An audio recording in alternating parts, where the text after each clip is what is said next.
இந்த மந்திர நதியில குளிச்ச அப்புறம் தான் உடம்புக்கு ஒரு தெம்பே கிடைச்சிருக்குடா. பச்சை தண்ணியில குளிச்சதுல உடம்பு ரொம்ப குளிருது. கொஞ்சம் சூடா ஆட்டுப்பால் குடிப்போம். அருமை அருமை அருமையா இருக்குது இந்த ஆட்டுப்பால். டேய், என்னை யாரும் குறைவா மதிப்பிட்டுறாதீங்க. குளிக்கிற குளத்துல இருந்தே மீன் பிடிக்கிறவன்டா இந்த மக்காமிஷி. ஏமா பஞ்சமுகி, உன்னை பார்த்து எவ்வளோ நாள் ஆகுது? உன்னை பத்தி அடிக்கடி கசகச என்கிட்ட பேசினே இருப்பாம்மா. சாப்பிட எதுனா வச்சுக்கிறியா? பழம் கொண்டு வந்தியா எனக்குன்னு?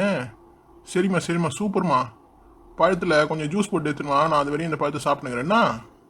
ஆமாம், உங்கள் ஊரில் தான் மிக்சிலாம் இல்லையே, எப்படி இப்போ நீ இந்த ஜூஸ் போட்டு எடுத்துன்னு வருவ? குருவே, கையை நாத்திக்கிறது என் கையே மிக்சி பிளேடு மாதிரி தான். கையில் போட்டு ஒரு அரைச்சி ஜூஸ் போட்டு எடுத்துன்னு வந்துடுவேன். நீங்கள் கவலைப்படாதீங்க, அது வரையும் இந்த பழத்தெல்லாம் துண்ணுங்க. இன்னும் கேட்டால் தப்பாக நினைக்க மாட்டீங்களே. இந்த காட்டில் நல்ல தண்ணியே இல்லை. நான் உங்களுக்கு நாரஞ்சு ஜூஸ் போட்டு கொடுத்துருக்கேன்ல, அந்த ஜூஸை கொஞ்சம் இந்த மாவில் ஊற்றுவான்.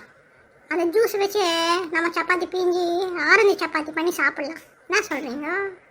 இது நாடா புது வகை ரொட்டி ஆகுது. தண்ணியும் பாலம் ஊற்றி தானே ரொட்டி சுடுவாங்க. இந்த பஞ்சமுகி நாவும் ஆரஞ்சு ஜூஸ் ஊற்றி ரொட்டி சுடுறேன்றா. சரி, ஏதோ ஒன்று செஞ்சு கொடுத்தா பரவாயில்ல. ரொம்ப பசியாக இருக்குது, சீக்கிரமாக பண்ணி கொடுமா, சாப்பிட்டுட்டு நல்லா நிம்மதியாகிறேன்.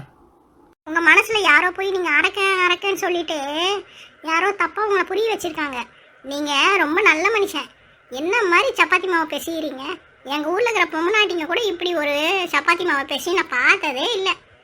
ஆமாண்டா, உனக்கு என் கஷ்டம் புரியுது. ஆனால் இந்த ஊர் ஜனங்க என்னவோ என்ன அறக்கன்னு சொல்லிட்டு ஊரை ஊட்டியே துரத்தி வச்சுருக்காங்க. நான் என்ன பண்ணுறது? சரி விடுங்க குருவே, இதுக்கெல்லாம் கவலைப்படாதீங்க. சப்பாத்தி பார்த்தீங்களா எவ்வளோ சூப்பராக வருது. இப்படி தான் திருப்பி திருப்பி போடணும். எப்படி திருப்பி போட்டு எப்படி சூப்பராக சுட்ட பார்த்தீங்களா? வாங்க, நம்ம ரெண்டுத்தையும் சாப்பிட்டுட்டு நிம்மதியாக பட்டு தூங்கலாம். காலைல ஏந்து நீங்கள் கோழி பிடிக்கிறீங்களோ இல்லை கொக்கு பிடிக்கிறீங்களோ என்னை கூட்டின்னு போங்க. நான் வேணா உங்களுக்கு ஒத்தாசையாக இருக்கிறேன்.